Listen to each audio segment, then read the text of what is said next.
Ito po yung sinasabi ko na pwesto na sobrang apeke ng computer kasi nakaharang yung lababo. So sabi namin ni Macmac, kailangan nung upuan dyan walang sandalan. Doon na lang siya sasandal kahit malamigan ng likod niya. Ayan yung monitor. Tapos hindi pa nalalagay yung keyboard, mamaya na. Yung CPU nasa baba, naka-plastic pa. Ito yung nasa may bintana. Ayun, yung unang customer. Ito yung lalagyan ng server. Ito yung CPU para sa server, kaso yung monitor na kay Tito Chris pa.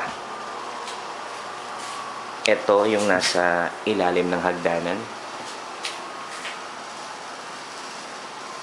Ayun ang mga CPU sa baba hanggang sa dulo. Yun. Okay.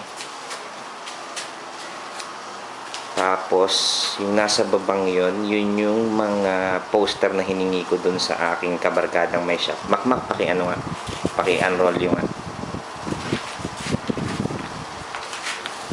mga poster ng laro. Tingnan mo yung ibang nasa likod, Mac.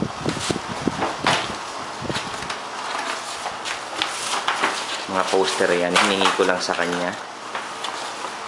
Sige pa. Yan yung mga poster ng mga sikat na laro ngayon.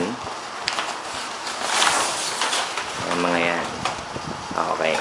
Hindi ko pa alam kung saan ididikit o pwedeng ang gawin, ipa-scale down na lang kay Tito Chris para pwedeng ikabit dito. Okay. And cut.